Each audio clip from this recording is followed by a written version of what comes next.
Welcome, everyone. This is Gil with Cat Patton Family Compound. I am here this evening with Tammy from Rebel Canners, and we're waiting on Mark from Chef Tech to show up. But it's Monday night fireside chat time, and tonight's topic is what is siphoning in canning? And so here the two of us are. And well, let me go and say we've got more people rolling in. Yeah, they just started rolling in when I got into this portion here. So let me get over here and say hi to everybody. So first one in was Troop 1351, showing off some emojis, and Phelan Clan Wolf showing off other emojis. Then Walt Rogers. Then Shady Hill Homestead showed up on your side. Hi. Then Lewis, it's the Marshmallow Man, showed up on my side, and then he showed up on your side. Hey.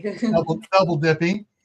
Then Shady Hill showed up on my side, double dipping, and then you're saying hi to everybody on your side. All right, Prepper for the Ages also came in. Aiden Neer is here. Mark says he'll be up in a few minutes. Little Lone Prepper's here. Angels Homestead is here. Diana 2 is here. And everybody's saying hi to each other. Okay. I have some signs. I'm gonna channel my inner Adam Savage. Okay.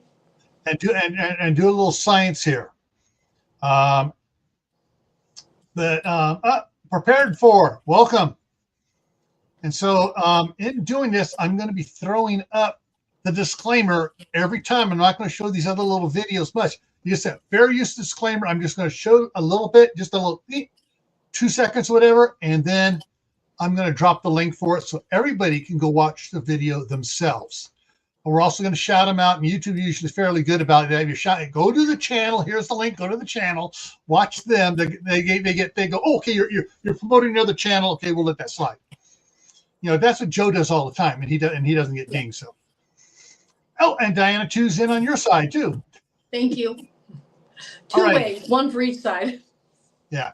Okay, so let me go here. So before I go to the science, I got a couple of slides here to show. And there we go. So a siphon from the ancient Greek, a little bit about siphon, it means pipe or tube originally.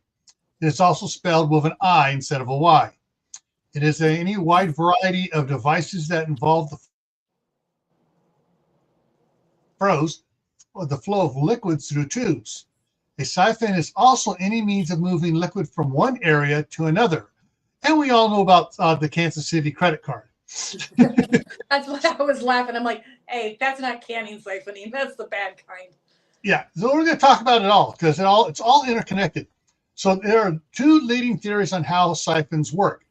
The traditional theory for centuries is that gravity pulling liquid down from down on the exit side of the siphon tube results in the loss of reduced pressure on the top, and well, basically you're siphoning out of the gas tank down the can because the lower end's lower. So once you have the pipe full with no air in it and open it up, it flows out.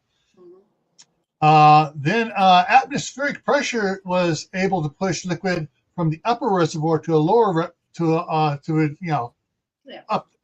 back and forth. How a barometer works.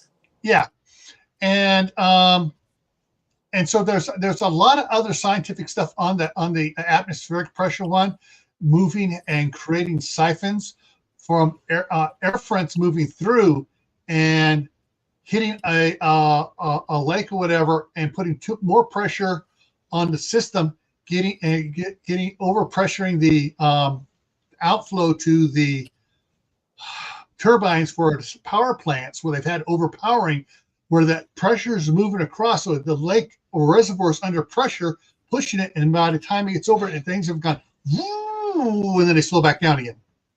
Those are I can't find those. A pump is another example of that, where the pressure comes in, pushes something out. Yeah. Okay.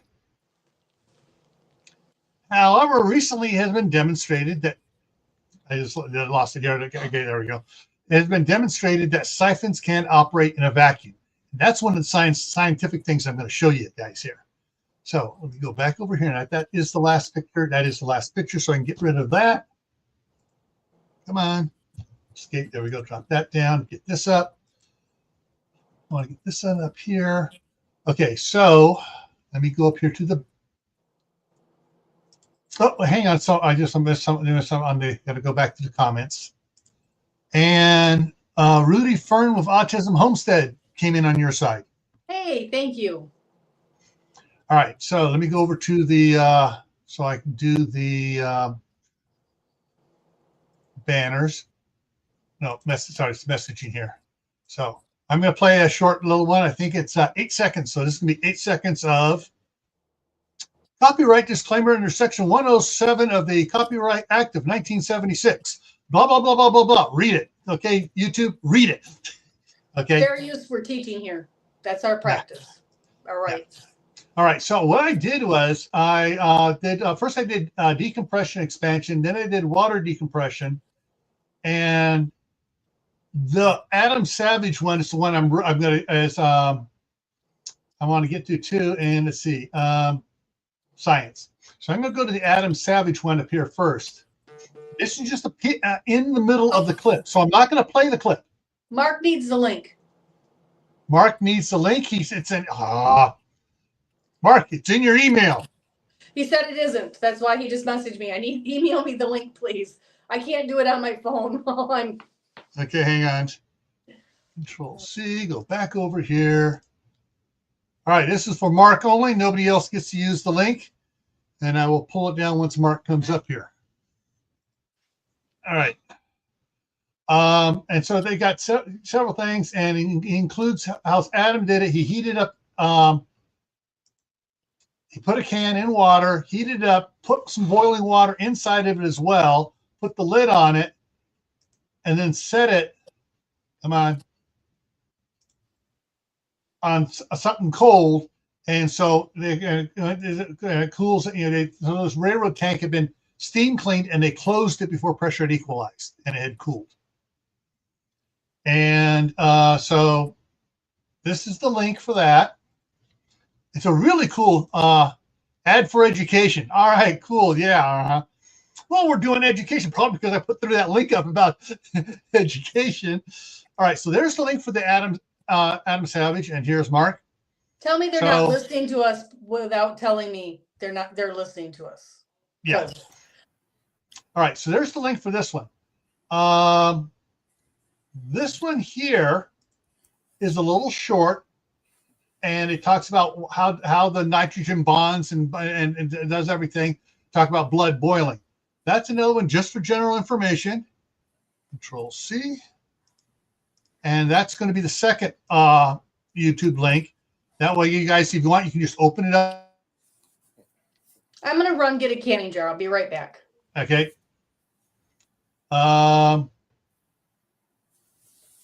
So that was the one showing that. This is what happened on this one here. Let me, this is funny. So basically they're just doing a vacuum in it, and they're pumping the air out, and boom.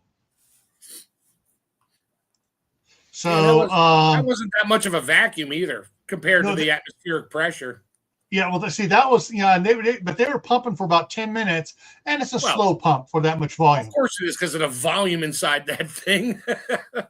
I've seen videos of natural gas trucks doing this, or propane trucks doing the same thing. They're pulling a vacuum out, and all of a sudden, boom!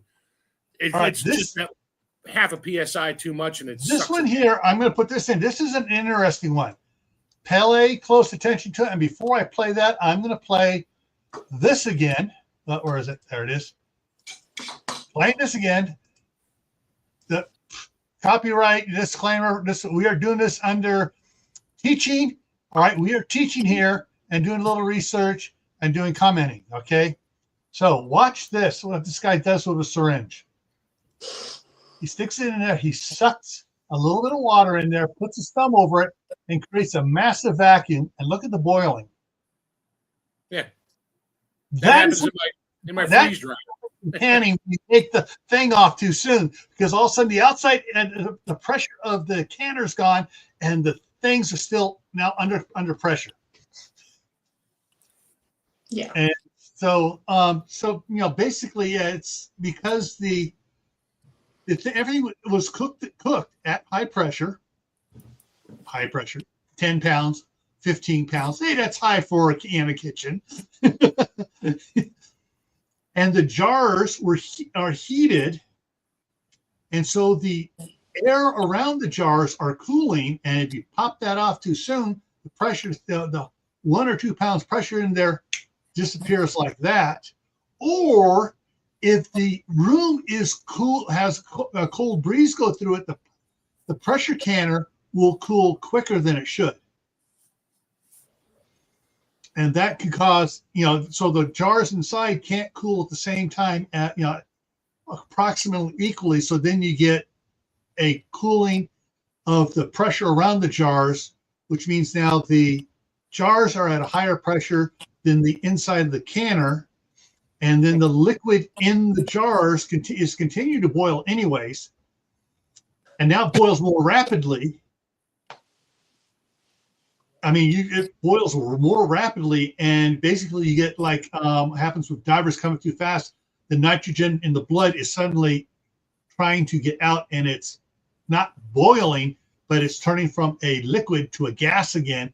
And nitrogen in the gas state takes up a lot more room. And so everything in the bottom of the jar now is pushing everything up, and it's expanding. And so the contents of the jar is pushing against the lid, plus all the liquid. And yeah.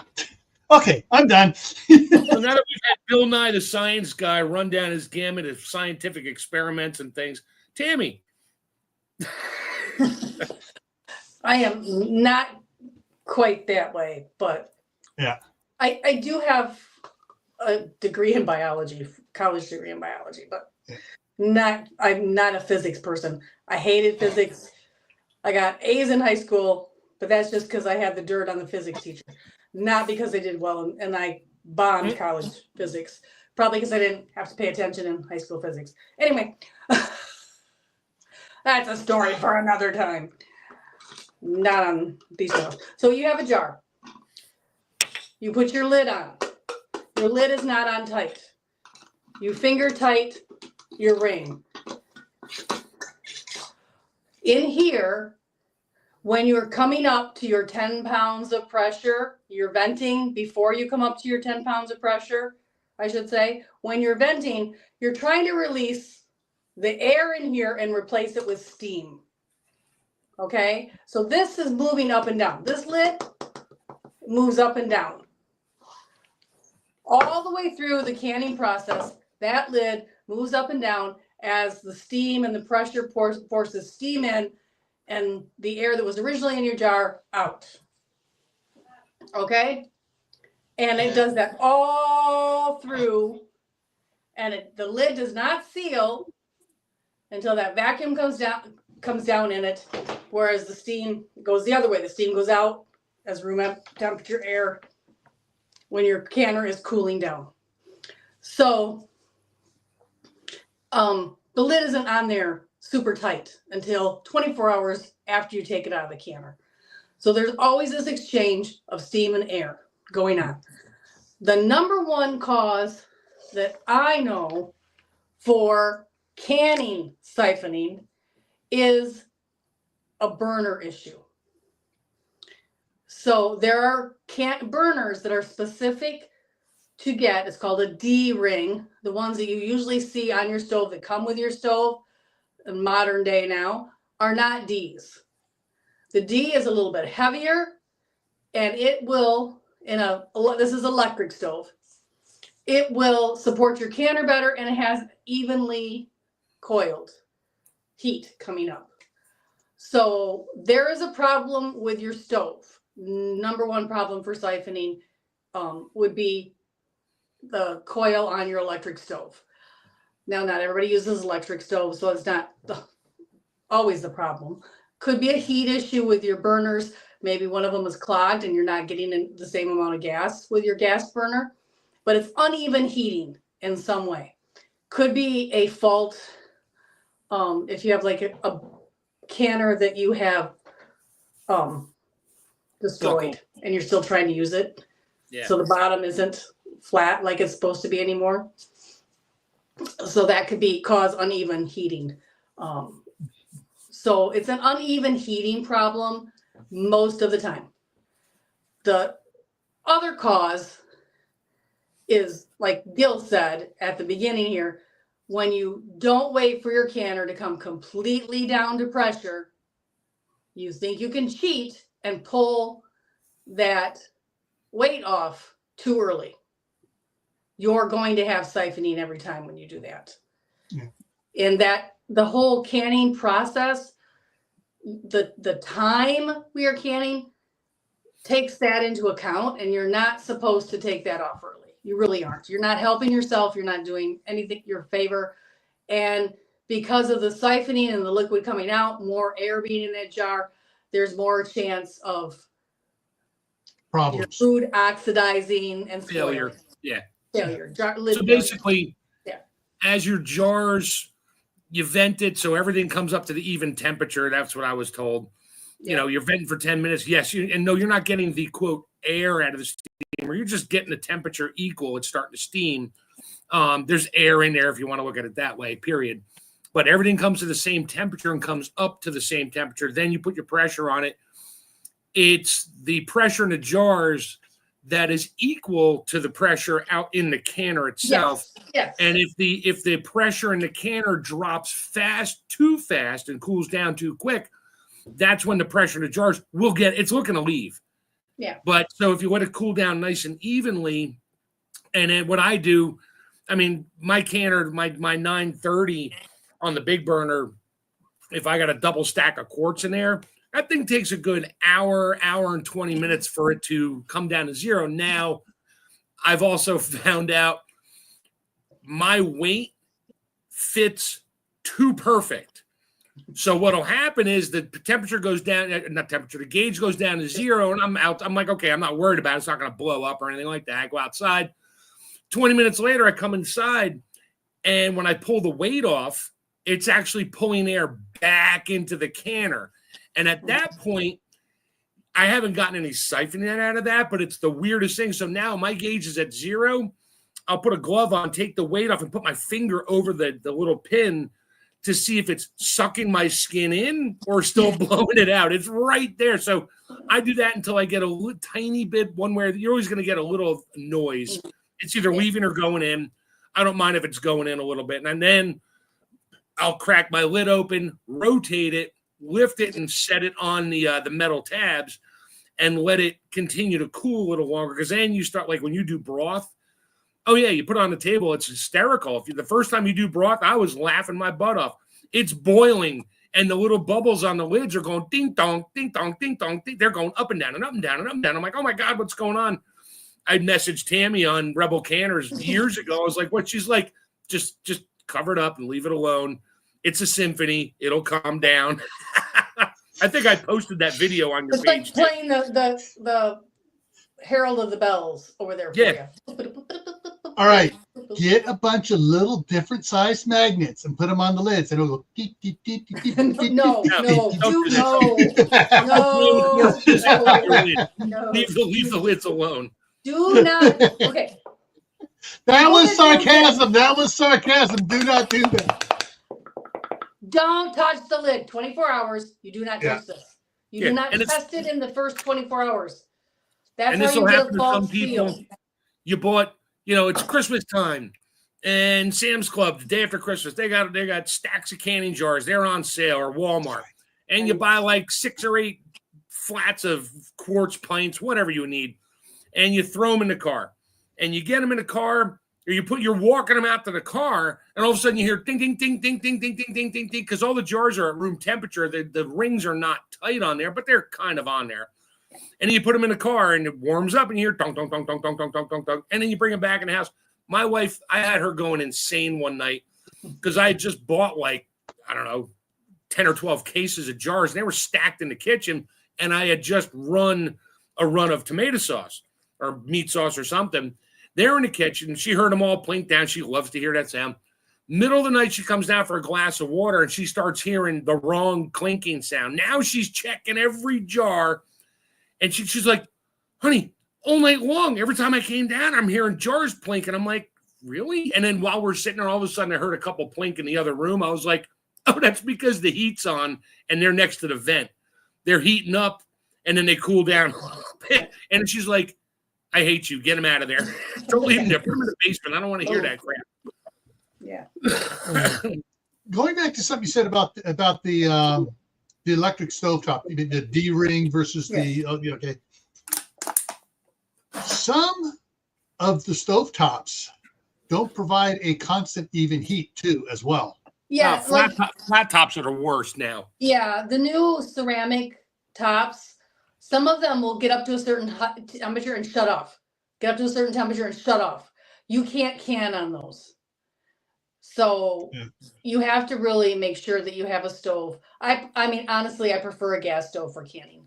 Yeah, so do I. I've never canned on an electric stove ever. Yeah. I have canned on a ceramic glass top. I actually had 2 of them I canned on. But it would not be my first choice. The old original ones you could, because it just turned on and they stayed on. That's what now they got thermostat built in, so it keeps it from getting to a certain temperature for whatever reason. I had one, and then I had a glass bottle of vinegar drop from the cabinet above. And then I got a second one, and the second one did not heat as evenly as nice as that original first one, but it was a different. Yeah, my grandmother. Yeah. Gas is easier to control. Yeah. Only had electric down in Glendale, California.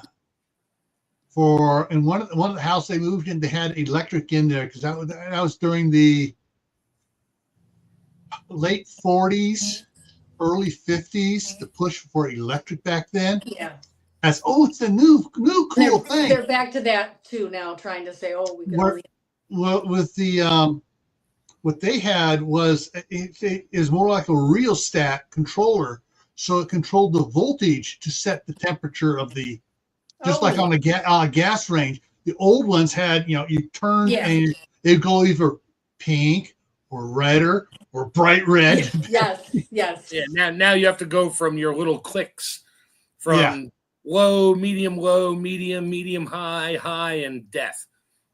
Sumi's in on your side. You got to find the sweet spot. Yeah, Sumi's on your side, and so is Back Archer's Homestead. I want to make sure I got this spelled right. But my mom, who was in her early 20s, for about several months before she got married the first time, and during World War II, her apartment had an electric on it. The first apartment, second apartment was back to gas, and that first time was the only time she had ever had electric in her life. You ought to hear my mother talk about it. I mean, if she's on a tear, she sounds like a drunken sailor. Yeah. I'm not used to electric stoves, man. You burn everything or you don't cook anything. Yeah. It's like hitting this. Yeah. Yeah. So she absolutely hated the electric. And when they got the one house built, it was like, you want electric? And it was like, Mom, what are you saying? She was just going off on it. And the salesman was like, okay, everything's gas. Gas, water, heater. Yes. Gas. Yes. Okay. Yes. Yep. I don't know if I said hi to Tammy Harder, but Tammy Harder's in here. No, I don't think we did. Hi, Tammy. Yeah. So, my wife has cooked on over at her grandmother's house before she and I got together, and she didn't like it. She's the only canning my wife has done has been on gas. Mm-hmm. And if she'd had an electric and had a bad experience, I think she would have been turned off of canning. Yeah. That's funny. I'm getting a commercial ad on my other phone here. It says, for kickthecan.org. I have no idea what that is. Kick the can? Yeah, I think no that's idea. Boost Mobile. I think Kick the Can is like a startup website, help people start up their businesses and stuff. Oh, interesting. Yeah. And somebody's in the house here who doesn't belong in the house. Never mind. It's my daughter. What do you need, Megan? Eli really want to come over here. He's having one of his weanings. He wants to watch TV. Okay. It was just him. All right. Just him. All right. What can I say? Yeah. If he wants the movie again, it's on the right player. Okay. I don't know if you saw the curtain move here, but Eli stuck his head under. No, we didn't see it. Harbor Freight. Give him a thumbs up. Thumbs up. I also like to use like the Campmore gas stove, the propane stove, the burner ones outside in the summer. So those are really nice to use if you do have an electric stove or it's really hot in your house, like in the South. They used to have canning kitchens outdoors where they'd have a different setup out there than they did in their house. But you could do like a propane camping stove, and those are really nice. Yeah, my wife did the Big John burner ones with 80,000 BTUs. Yeah, You're going to up so fast you'll warp it and siphon everything. No. Yeah, what you basically read the manual, and that's as much BTUs as you need. Yeah. And if you do have something that you want to use, like a turkey fryer, you can get a reducer. And your propane company, like the guy that I had reconditioned gas stove that I have for outdoor use, he went through the whole thing, cleaned it all out, and I told him what I wanted, and he made sure it was set for that. So they will, like, if you have a really good propane company with an older gentleman there, they will set you up. Just tell them what you want. They can set you up. And you can buy an adjustable regulator for your propane bottle. It just costs a few bucks. So you can turn down the pressure, because the regulator, that little silver thing, that just keeps it at a certain pressure, period. Yeah, but you can get the adapter where it goes right into your stove, and then you can't have somebody mess with it. It's always set. So I'm trying to look. All right, so what I have, I got two of them: the Camp Chef 3-burner Expedition and the 2-burner Expedition. And I'm trying to remember which one I got it, because I haven't brought it out of the shop since my wife was here 2 summers ago. And she was using it to as a pressure cooker. It was the Presto one, the 21 quart. She was using it as a pressure cooker out on that, and she had absolutely no problems with the Camp Chef. Yep. Because it sits so far, about that far away from the flame, and it's got all the guards around it, and it's got really good control. Yep. Really good control. I got the 2-burner one. I have a brand new one that is probably 20 years old that came from Sam's Club. I bought one, then I bought another, then my mother-in-law bought one. She never used it and gave it to me. It's sitting out in my shed, still in a box. Yeah. And I had a 1/2-inch plate steel flat top custom made for me, because I was cooking at the dealership, making cheesesteaks and that, with a 1/4-inch plate, 3 sides on it, 4 inches high. So I got a flat top, and that's all going out to the cabin. I'll probably show that at some point and be like, hey, we're making pancakes. Look at this setup. Okay. So the 3-burner Expedition has 3 30,000 BTU burners. However, the only time I ever put it up on high was when I was heating up my super big cast iron, my 24-inch skillet to season it. I get it up on high, and then I turned it down, and then seasoned it. But it's, do not just put it on high on those outdoor cookers. Yeah. And if you find the sweet spot. Yeah. And if you I'm not going to get it. Sharpie makes some paint pens If they don't have enough lines for you, then you get out your little pink pen, you mark a line in one color, you mark it in another. It comes in 5 colors in the pack on it, different colors. And you put different line, you write on it, canning, frying, whatever you want to put, whatever the lines are for. And that gives you an area where to go to. And then you can just do little nudges here and there as you go along with it. But the only time I had any sort of siphoning was it on, I'm trying to remember if it was on the, I think it was on the Presto, because it's thinner than the All-American. And it was, oh shoot, it was several months back, and I had a little small fan circulating air around, and I had it on low. One of the grandsons thought they were going to do me a favor and turned it up to high when I wasn't. Okay, it's cooling down. I'm going to go do something else while it cools down. Fires off and everything. It turned it up on high, and I got a little bit of siphoning because I had you can tell when you open it, there's a. And that's the other thing. People think that they can, if they just turn it to high to start, and then they can turn it back down when it gets up to. No, you want to bring it up slowly, and you want to bring it down slowly to prevent siphoning. You're not saving yourself anything by hiking it up really high. Yeah. So about the only times I've had problems siphoning was cold packing. When I do hot pack, which is normally sauces and stews and soups and that, my soup is already at 180 degrees or sauce, and I already have the pressure canner on. It's not boiling; it's barely a simmer, so it's right there. So I don't shock the jars, but I'll fill my jars up, cap them, and ring them, and I'll put them in the canner as I go in and stack them up. That's when I'm hot packing, and it makes the process also go a whole lot quicker. You're not waiting for everything to go from cold to hot in the canner, because that makes it take longer to even vent and then wait 10 minutes. And if I do cold packing, I'll actually let it vent for like 12 or 14 minutes just to make sure everything, because the ones in the middle are probably not as hot as the ones near the bottom or on the outside. So, but that's me.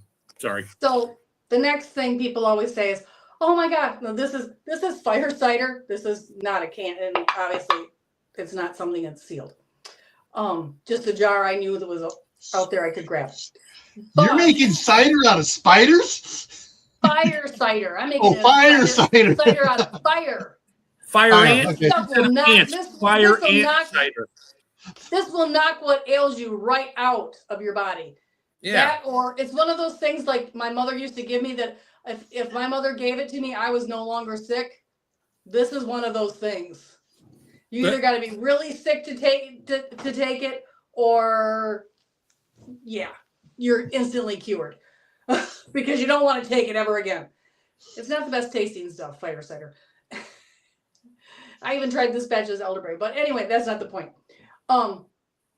The number 4 or 5th question I get in the group is, "Oh my goodness, I had siphoning and there's more than 1 inch headspace in here. Do I throw the jar out? Do I put it in the refrigerator?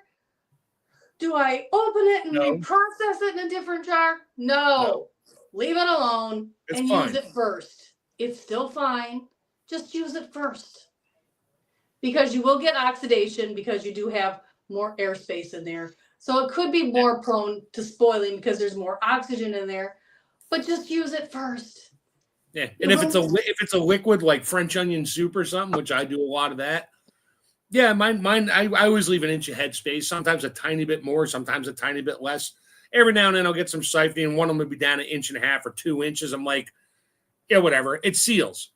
That's all I worry about is it's sealed, and and the button went down, and it's fine. It's sterilized oxygen. Yes, it oxidizes, but it's not sterilized. Sorry. Right. I know. Sanitized, whatever. The bacteria is inert or dead at that point, or almost 100% dead. It's that 0.0000001% that may still be alive in there that could cause problems. I'm trying to be nice to Tammy here because she's going to correct the crap out of me in about 2 seconds. I got my soapbox right here. I can jump on it. I know you do. You're not going to stand on it. You're going to whack me over the head with it. Yeah, you are down in the little Yourself for that. parchment, so she can just reach over and smack you. Yeah, but she has no idea what's underneath that hat right now. Oh, you are not the first raccoon I've taken on. Remember, there's live ones that like to get into the cabin and try to crawl in bed and snuggle with me. I've got to get that fixed this year. When you wake up at night, there's a little raccoon over the end of the bed. They are too friendly. There. Yeah. I just changed it. Now, come at me, woman. Yeah, that laser sight doesn't scare me either. You gotta remember, I was a psych nurse for how many years? Like, nothing scares me. I got a tractor will run that over. Yeah. Yeah, but I'm going to take it out from 200 yards before you get near me. You won't even hear it coming. Yeah, crazy doesn't scare me. I grade it. Yeah, right? What was I looking up? I have a... He's just shaking his head. Where's my pictures? I said this the other night. I have a black belt in partial arts. I never finish what I start. There you go. That's yeah. See, I'm a jack of all trades and master of none because I just go from one thing that interests me to another. I put a picture of my reminds me. That is not the same. What's not? That is only the first sentence of it's only the half of it.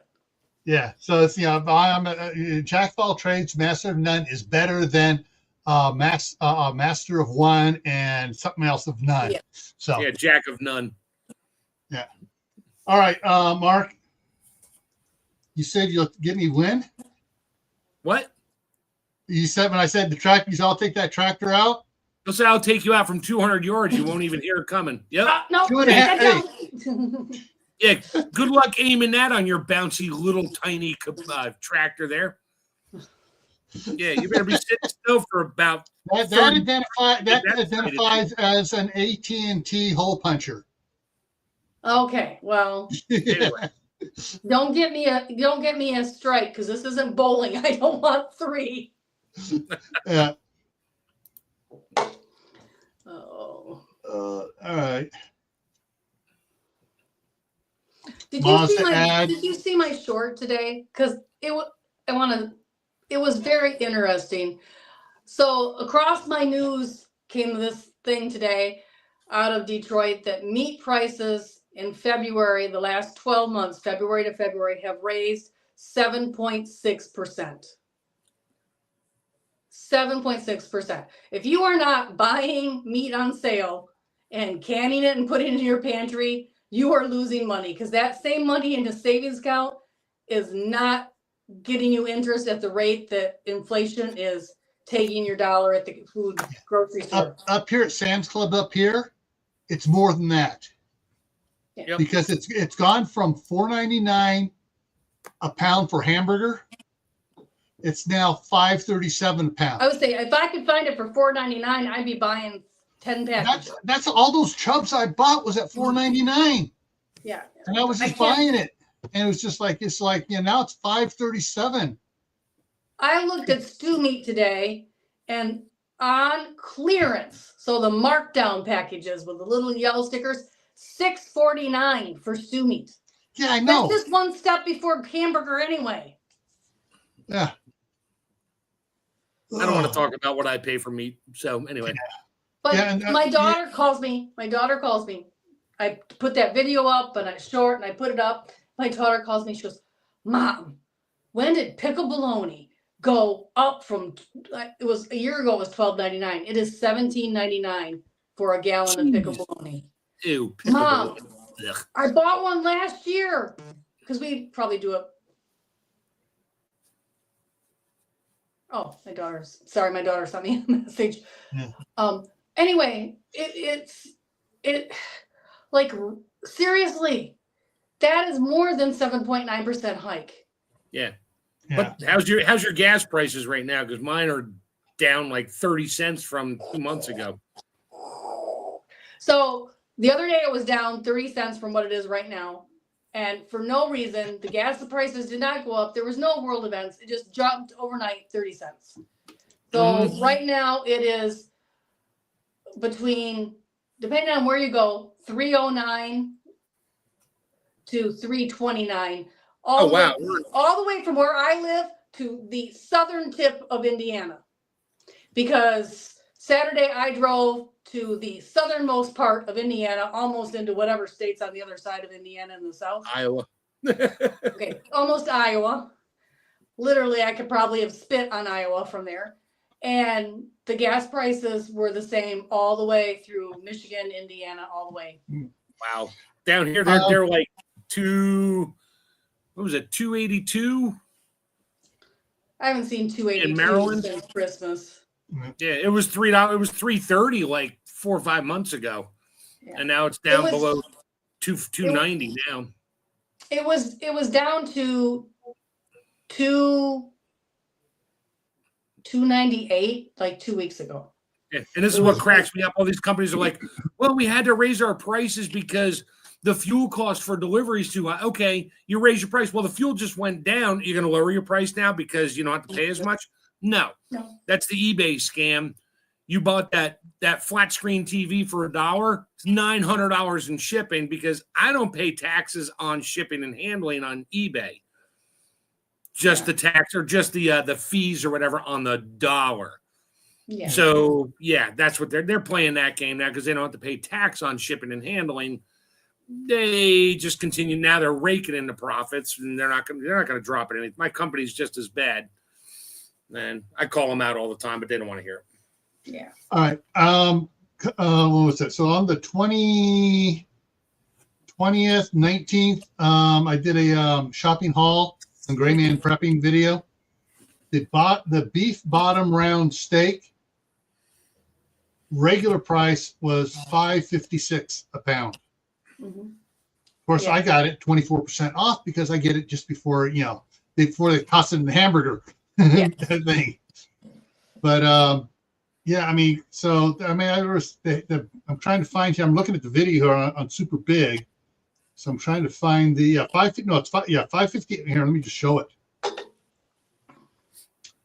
$5.58 a pound, normally $17.69, 24% off, $13.28, and that's 3.17 pounds I got. So the bottom round steak I was looking at today was $7.29.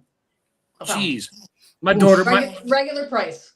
One of my kids is in Illinois, and she's like making stew. She's like, "Is this a good cut?" It was chuck steak.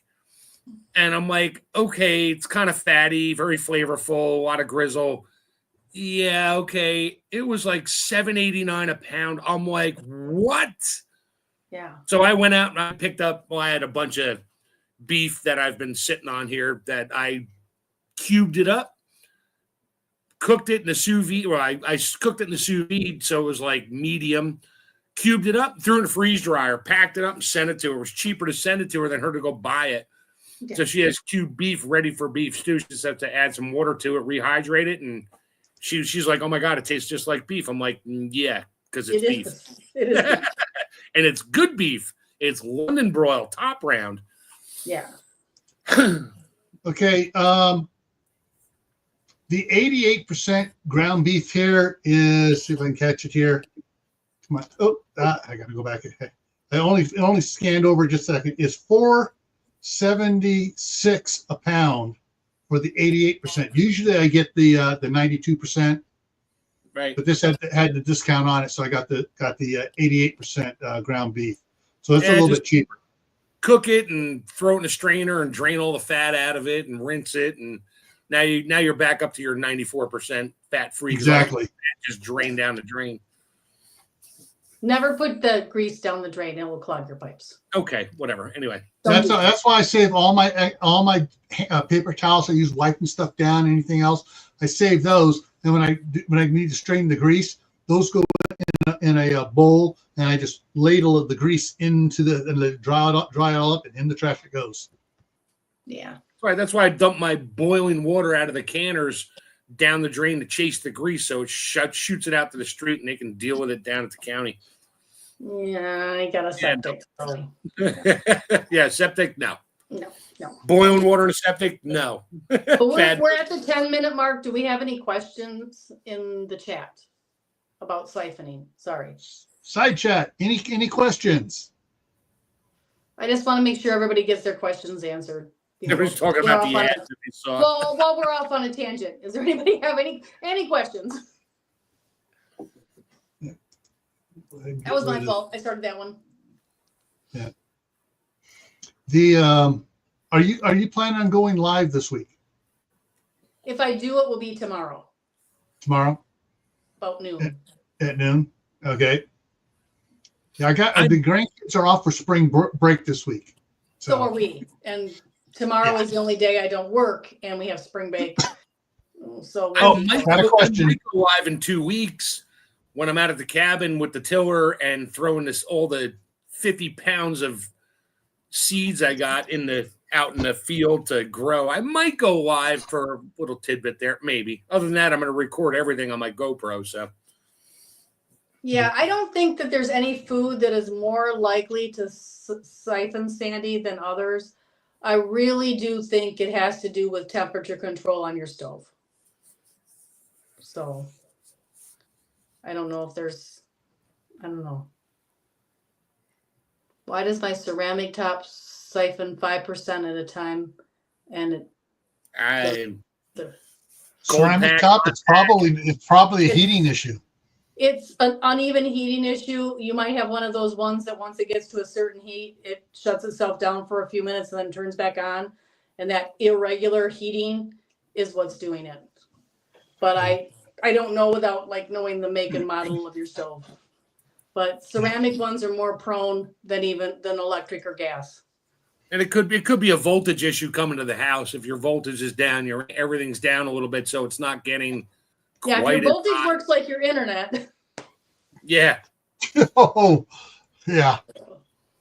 Yeah. And it's hard. That's the thing about siphoning. It's really hard to pinpoint causes. Yeah. Anyways, I'm not sure if I'm going to do any videos on it, but I got to get those other 2 chubs out of the freezer and get the 10-pound chubs and get them cooked up and canned.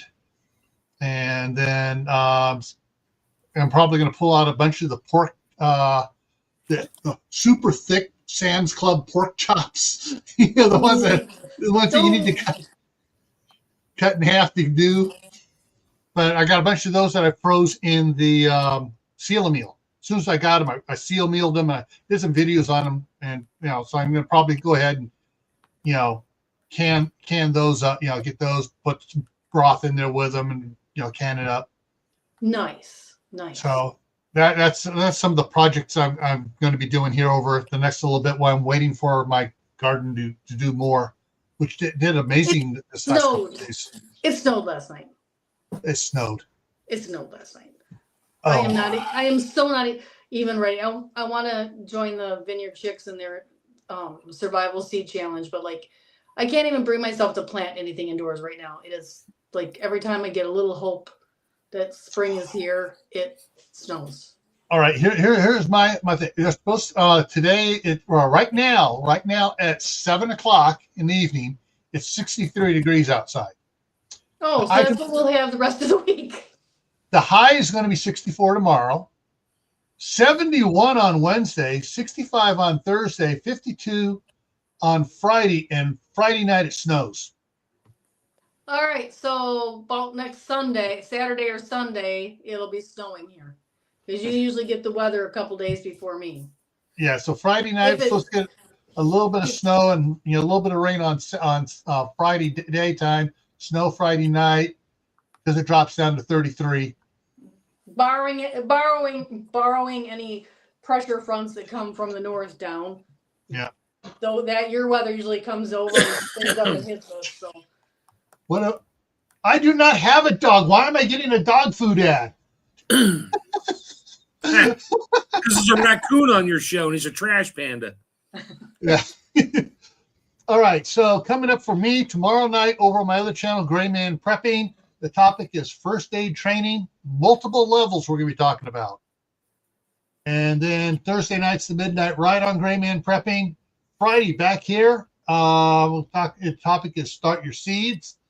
And I'll have some clips from what my garden's doing.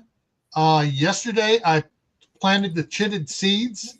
They had about that much white root on them. Hooked my little thing in, planted 24 Mountain Princess tomatoes. And before the show, 10 of them had sprouted up and were sticking up. Ooh, nice. And I planted 12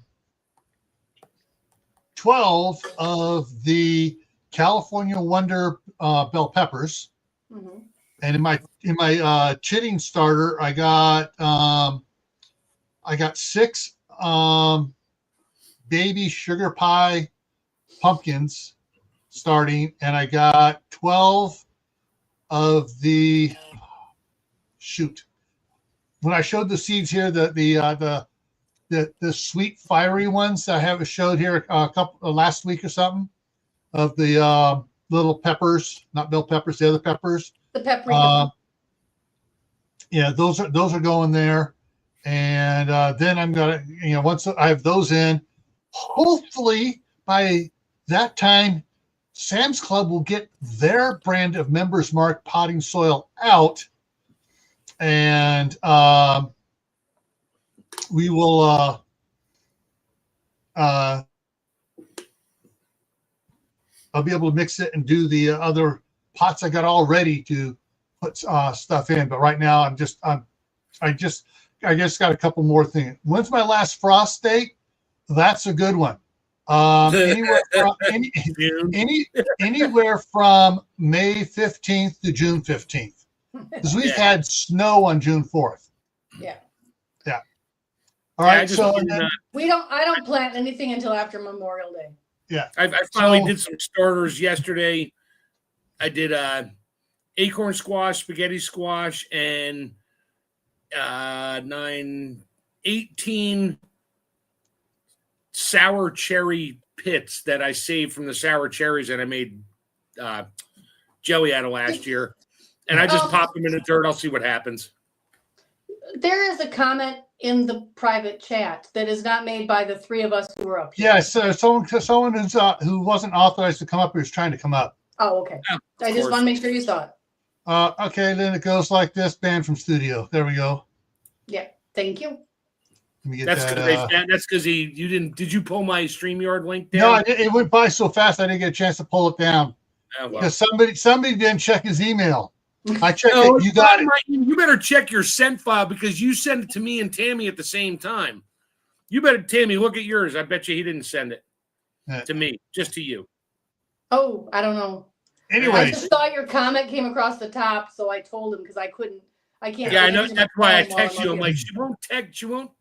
She won't tap on it. She'll just see the banner and be like, "Oh, Mark needs a link." All right. I did. So the next. All right. So Friday we're going to talk about starting your seeds and stuff here. Saturday on Survival Saturday and Gray Man Prepping, the topic is after the supply chain fails, what is your plans? And then next Monday here, it is processing peppers. Oh. I don't know which one of you two suggested that one. One of you two suggested about talk about peppers. So it's going to be processing peppers. That's everything from cowboy candy to just roasted peppers to freeze drying peppers to I mean, do you can pepper soup is my one video I need to do, but I can't. Yeah, so you can can peppers. Yeah. Okay. Yeah. Just like okay. So that's that. So with that, that's what's coming up in the next week here for us. So tomorrow maybe at noon. Keep an eye out for Tammy going live. If everything goes well. Yeah. And I'm just making sure I'm not hearing any thumping in the other room there from the grandsons. All righty, folks. Thank you all for coming in, and hope everybody got their pepper. Ooh, yes. That's all you, Tammy. I don't do pepper jelly. I do cowboy candy. Yeah, so do I. which is pepper jelly, but it's spicy pepper jelly. Yeah, jalapeno pepper jelly is cowboy candy. Yeah. Yep. But you don't have to use no. the same recipe and just use bell peppers. I also can my own hot sauce. Yeah. So that is super easy. And the And then- price of hot sauce right now, I will be canning my own hot sauce. Yeah. And so that also kind of falls in line a little bit with the salsa too. Because that's not as hot, but you still put peppers in there and stuff for that too. Sure. So next Monday is going to be a good mix of different ways of processing peppers. Yeah. All right, everyone. Thanks for coming in, and we will see you hopefully tomorrow either on Tammy's at noon or mine at 8 o'clock Eastern for Green Man Prepping, or both. All right. Take care, everyone. Have a good night.